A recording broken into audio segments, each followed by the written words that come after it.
Economic Justice in the Age of the Robot, by Norman G. Kurland. Excerpted from Toward Economic and Social Justice, Center for Economic and Social Justice, 1986, updated 2023.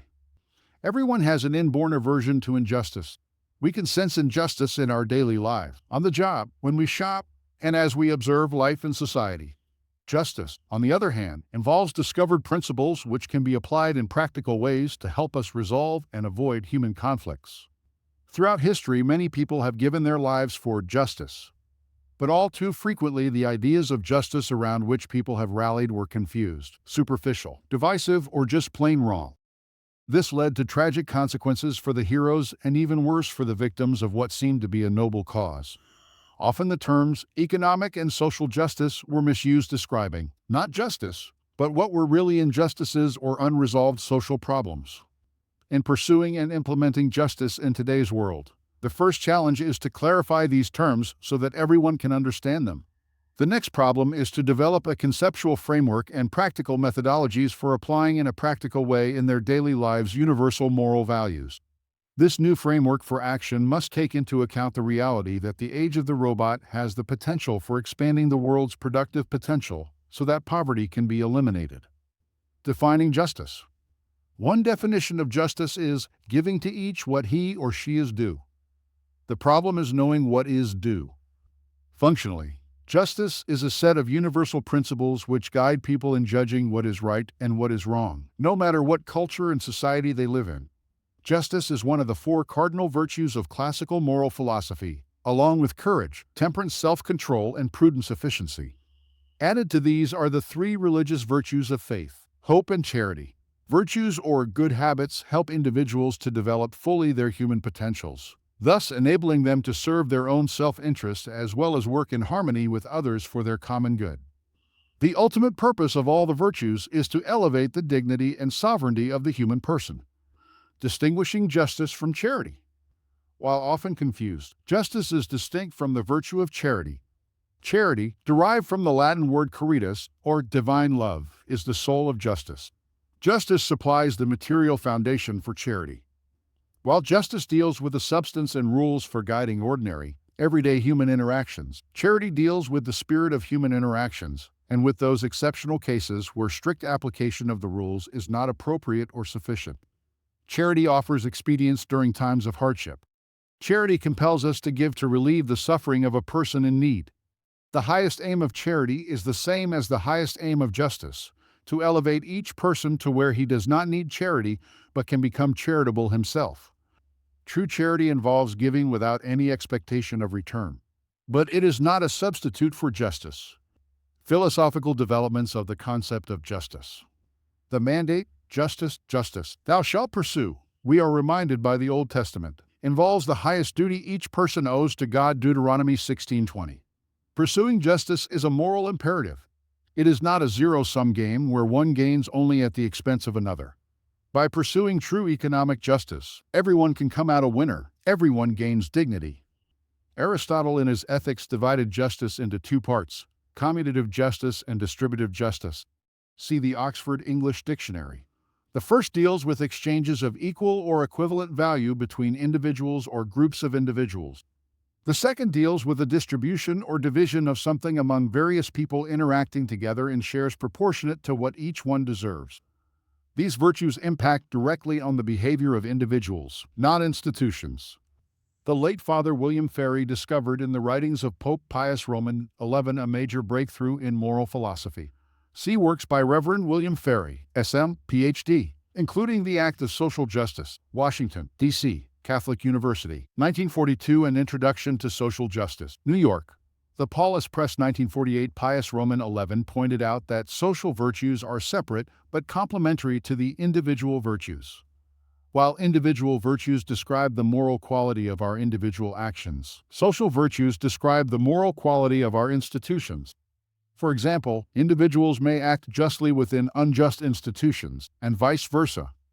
Thus, social justice focuses on human institutions and the principles of justice which guide their formation, development, and restructuring. Social institutions affect the behavior of individuals, but they are not flesh and blood human beings themselves. Defining social and economic justice. Social justice is the broader concept and encompasses economic justice. Social justice is the virtue which guides us in creating those organized human interactions we call institutions.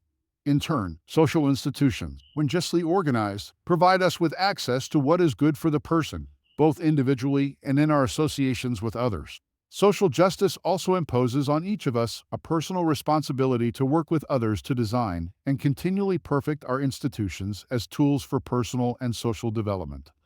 Economic justice, which touches the individual person as well as the social order, encompasses the moral principles which guide us in designing our economic institutions. These institutions determine how each person earns a living, enters into contracts, exchanges goods and services with others, and otherwise produces an independent material foundation for his or her economic sustenance. The ultimate purpose of economic justice is to free each person to engage creatively in the unlimited work beyond economics, that of the mind and the spirit. What is property? Many people erroneously equate property with material objects, such as land, structures, machines, tools, things. In law, however, property is not the thing owned, but rather the relationships an owner justly acquires as a result of access to credit or previous creative activity with respect to things.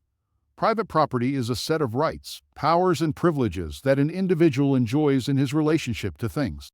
Under the law, these include the rights of 1 possessing, 2 excluding others, 3 disposing or transferring, 4 using, 5 enjoying the fruits, profits, product or increase, and 6 of destroying or injuring, if the owner so desires.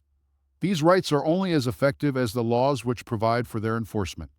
The English common law, adopted into the fabric of American law, recognized that the rights of property are subject to limitations, that 1 things owned may not be so used as to injure others or the property of others, and 2, that they may not be used in ways contrary to the general welfare of the people as a whole.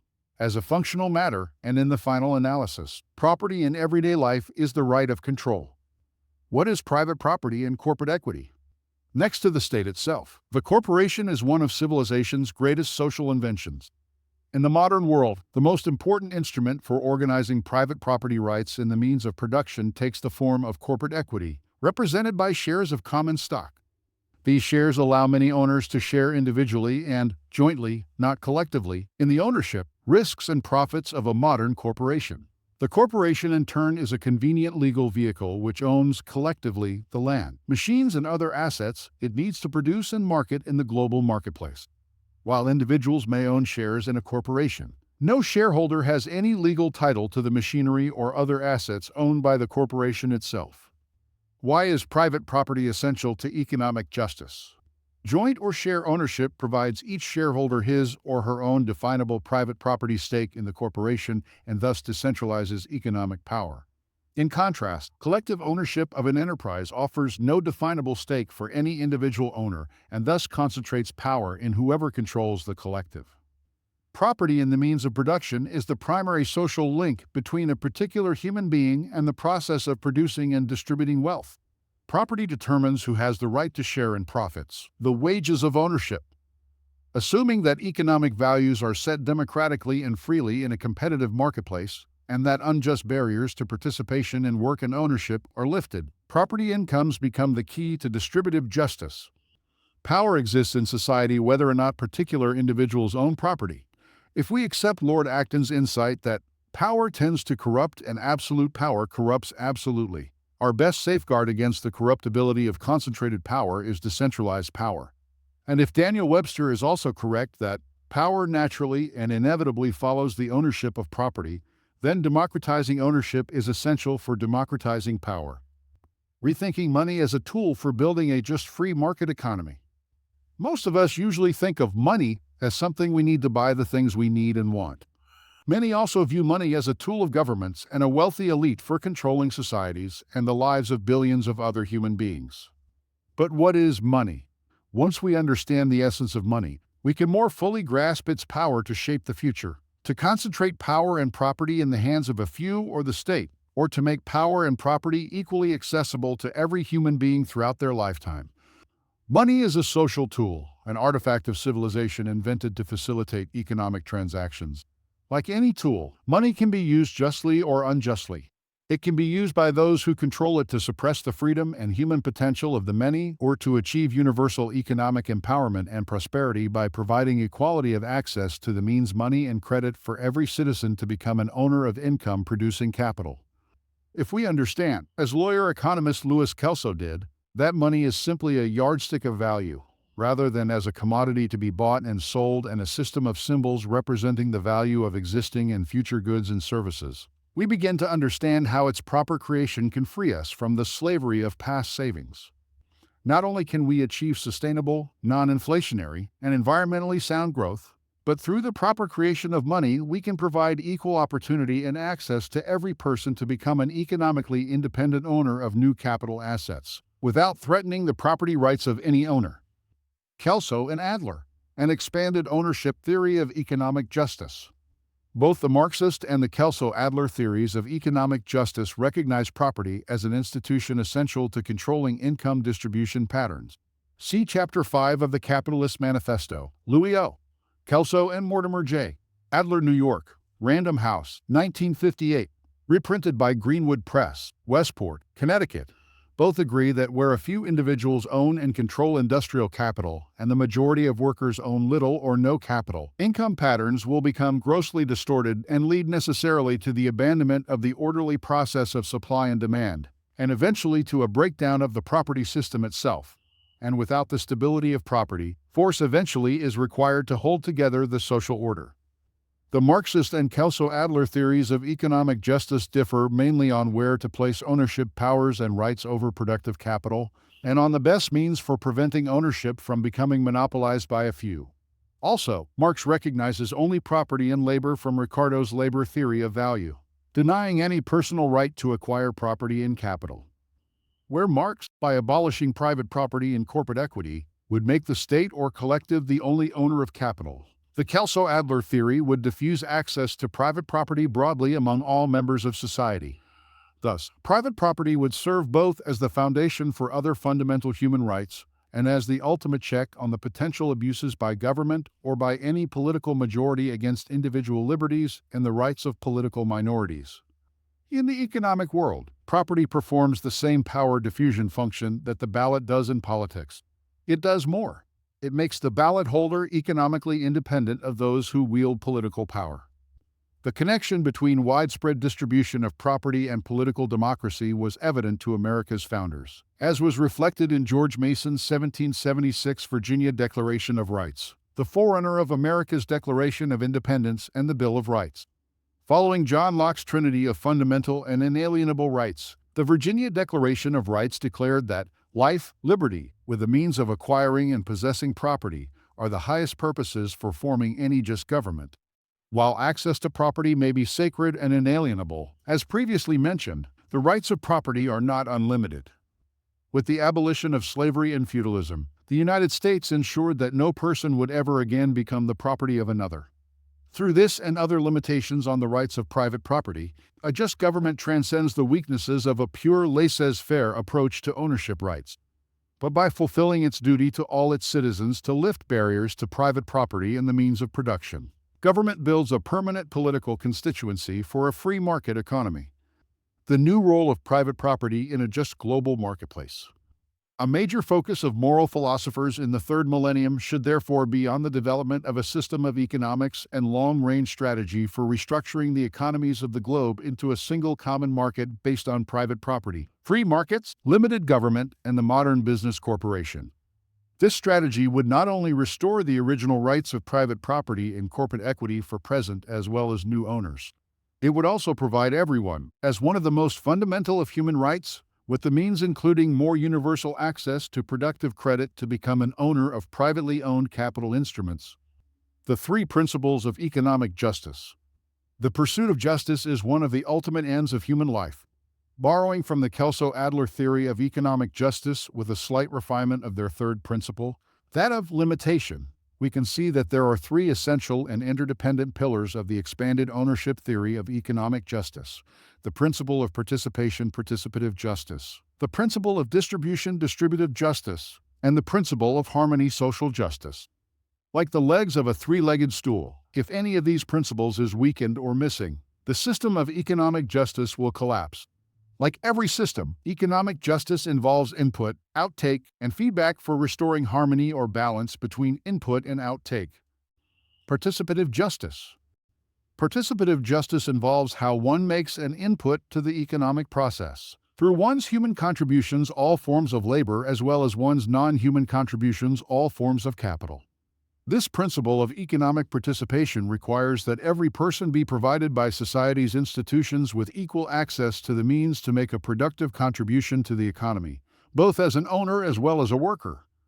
Participative justice is a humanizing alternative to institutionalized charity and governmental redistribution, which tend to become condescending and indifferent to human suffering and negate personal expressions of justice and personal charity.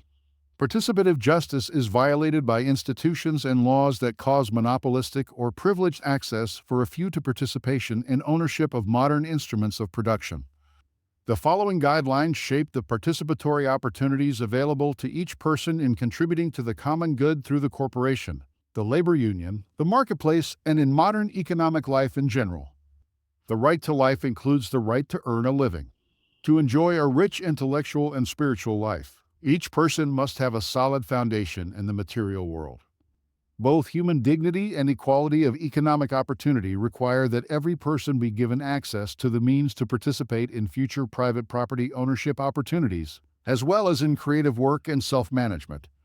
The institution of private property, which guarantees a person access to the means to own and control capital tools, as well as the personal right to share proportionally in profits, is fundamental for building each person's material base in the modern world.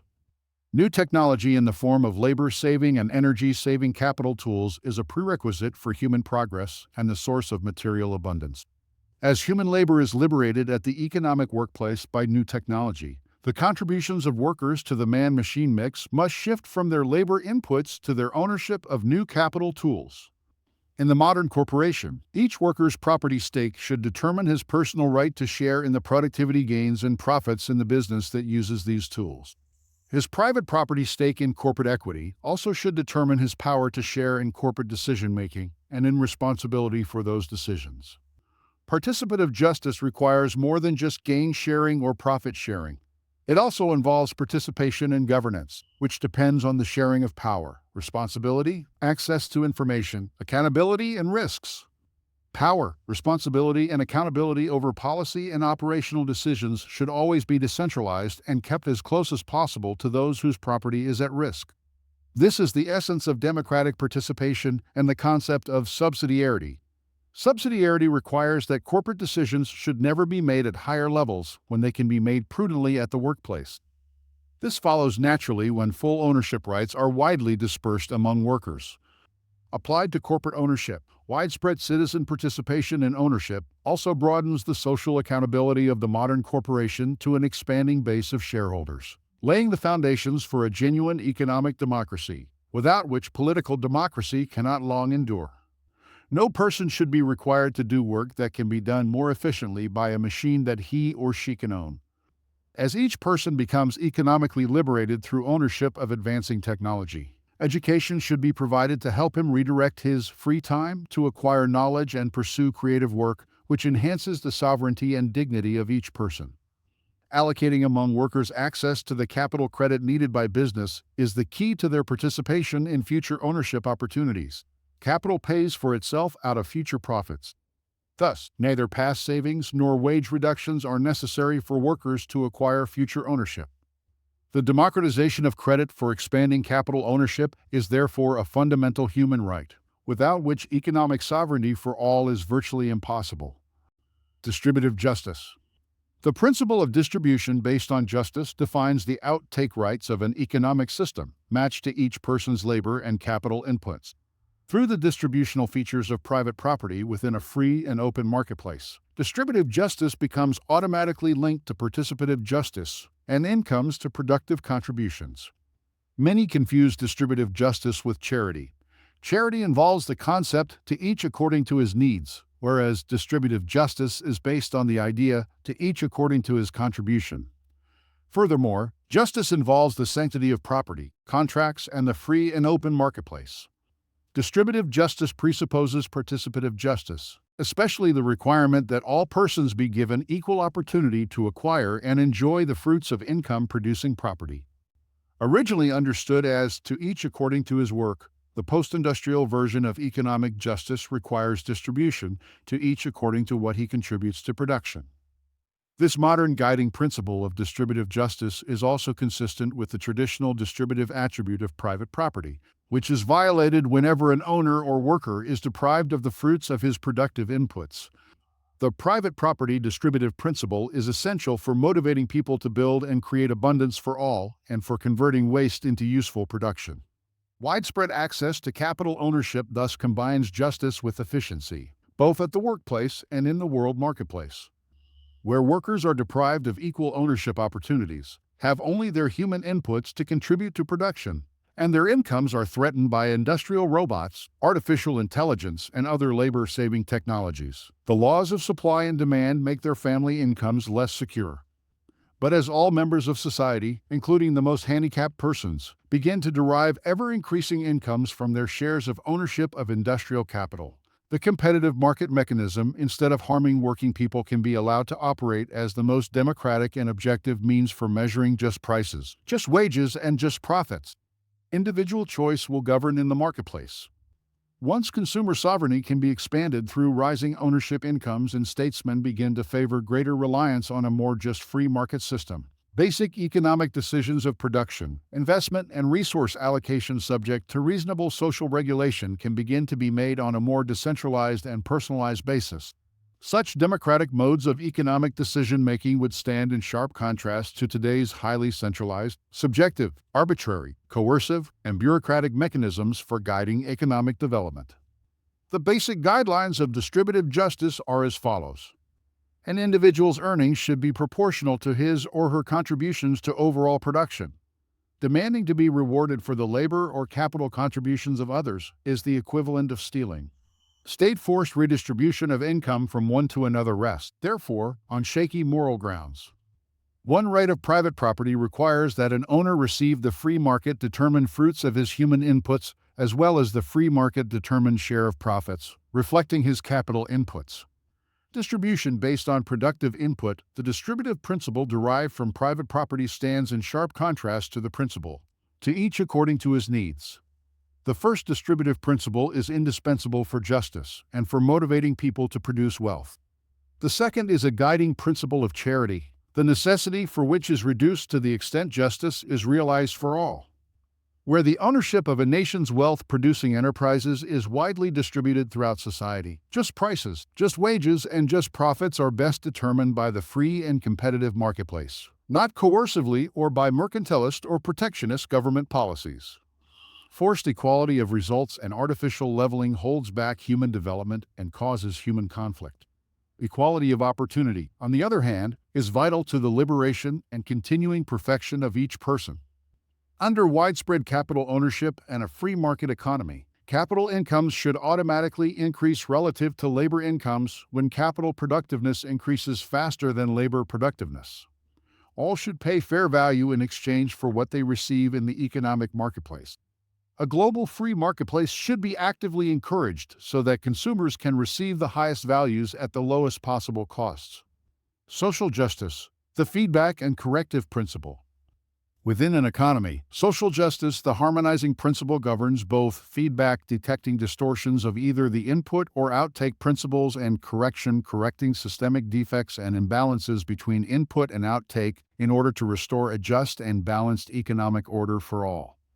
Economic harmonies is defined in the Oxford English Dictionary as laws of social adjustment under which the self-interest of one man or group of men, if given free play, will produce results offering the maximum advantage to other men and the community as a whole.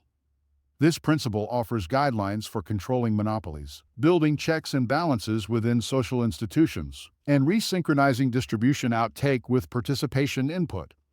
The first two principles of economic justice flow from the human instinct for justice in participation, including equal opportunity and the removal of barriers to participation, and justice in distribution, commensurate apportionment of rewards. This automatically requires a balance between input and outtake, that is, to each according to what he is due. The third principle of social justice, on the other hand, reflects the eternal human pursuit of harmony and more perfect understanding and realization of absolute values, including truth, beauty, love, and justice. Economic justice and Say's law of markets. In the field of economics, this balancing between input and outtake is reflected in Aristotle's commutative or exchange justice. Balancing principles are also incorporated in double-entry bookkeeping, the logic of an individual enterprise. It is also the logic of a free market economy, as first suggested by the French 18th-century economist Jean-Baptiste Say. Say's law postulated that in a free market economy, supply would create its own demand, and demand its own supply. Notwithstanding the logic of Say's law, the history of politics is largely a history of ill-fated attempts to repeal the laws of supply and demand, alongside efforts of a few to monopolize economic power and privilege. Historically, political interferences with the market system seem to follow when the majority of citizens begin to perceive seemingly insurmountable institutional barriers to equal access to productive credit and expanded ownership opportunities. As a result, free market policies have seldom, if ever, been supported by a broad political constituency, with the rare historical exception in settling America's vast land frontier. There is one thing Karl Marx and John Maynard Keynes agreed upon. They both condemned Say's law, but for different reasons. Following either Marx or Keynes, most modern political economists, except for the modern followers of Adam Smith, also reject Say's law. Marx pointed out that Say's law would not work in a market economy, one where workers could only participate as workers, not owners, two, where there was a growing global supply of workers because of rising populations and lowered world migration barriers, three, where emerging technologies continue to take over tasks formerly performed by workers, four, where new technology and expanding profits automatically flowed into the hands of a small ownership class, and five, where owners would be forced to invest any excesses in their incomes into ever larger accumulations of productive assets. Capital breeds capital, as Marx described the traditional system of capitalist finance. Supply could not create its own demand, as Say had asserted. The purchasing power demand generated by the non-owning majority in any economy expanding under pure laissez-faire capitalism would never be enough to purchase all marketable goods and services which an expanding industrial economy was capable of producing. Marx's logic was clearly right. The rich would get richer and the poor poorer under monopoly capitalism. On the other hand, Keynes, in trying to make capitalism work without reforming ownership patterns, dismissed Say's law by ignoring supply, at least for the short run. Keynes noted that a free market economy failed to provide sufficient elasticity in prices and wage rates to clear the market in times of massive unemployment and oversupply. Keynes thus focused exclusively on the demand side of the economic equation. The solution, according to Keynes, was to fine-tune the economy by artificially increasing mass purchasing power through governmental intervention in tax policy, wage rates, interest rates, money and credit policies, welfare schemes, and other public sector reforms, all aimed at generating full employment, not universal participation in ownership and profit distributions. Perhaps the most important contribution made by Louis Kelso was to revive the logic of Say's law as a means for restoring an equilibrium between aggregate supply and aggregate demand mass purchasing power within the context of a market economy. Under conditions of widespread citizen access to capital credit in contrast to consumer or non-productive credit, leading to universal participation in ownership and profit distributions, Say's law could be made to work in a world of automation, robotics, and artificial intelligence. Demand would create its own supply, and supply its own demand. Capital growth would be matched by consumer incomes ready to buy the marketable goods and services produced by those new capital assets. Widespread citizen participation as owners of capital would also change politics by creating a political buffer against historic attacks on free market principles. It would produce an expanding political constituency necessary to shift control over the economy from government to a more dynamic, decentralized, and just private sector.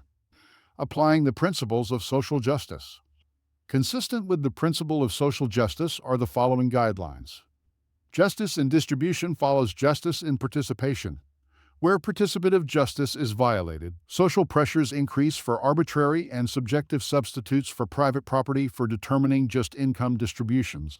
Thus, to safeguard property rights as the social mechanism necessary for distributive justice, the first social duty of every person is to work together with others to help change economic institutions which violate participative justice. as the most effective check on the state or on concentrated private economic power. Private property should be made widely accessible, particularly to workers. The equal right to and the full rights of private property should be restored with respect to ownership shares in the modern corporation, society's most advanced social tool for organizing production and distributing incomes broadly. Since the right to property is an inalienable right, the derivative rights of property, for example, rights to profits and shareholder voting, must not be violated either by government or by majority shareholders. In addition to its production and marketing functions, the most important social role of the corporation is to decentralize future ownership, especially among its own workers, and thus recapture from government the primary role for distributing mass purchasing power. The Democratic Labor Union, whose primary social duty is to promote economic justice for workers, should undergo continual restructuring and self-renewal to gain for its members more just and widespread future access to private property rights in income-producing assets. The primary economic duties of the state are to respect and enforce contracts, to protect individual property rights, and to pursue economic justice by lifting all barriers to expanded ownership and free trade within a more participatory global enterprise system. Ultimately, the state, deriving its powers from the consent of the governed, represents two legitimate potential monopolies: one over society's instruments of coercion to maintain the life, liberty, security, and equal opportunity of each of its citizens, and two over setting standards, weights and measures, and enforcing any necessary regulations over the proper creation of money and credit. No other monopoly should be tolerated.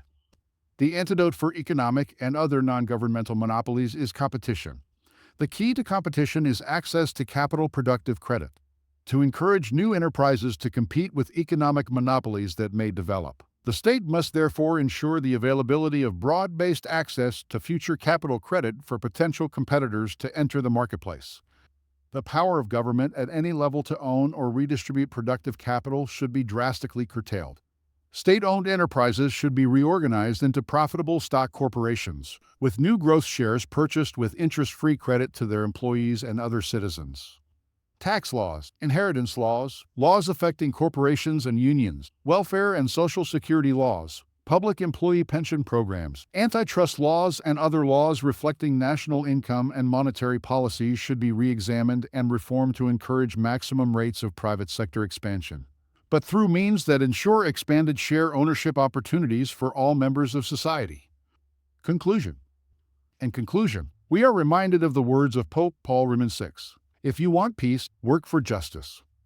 While the elegance of the Kelso-Adler theory of economic justice offers much to guide us in restoring harmony to the social order, we should remind ourselves that the work of restructuring the social order is never finished. Perfect social justice is beyond human grasp.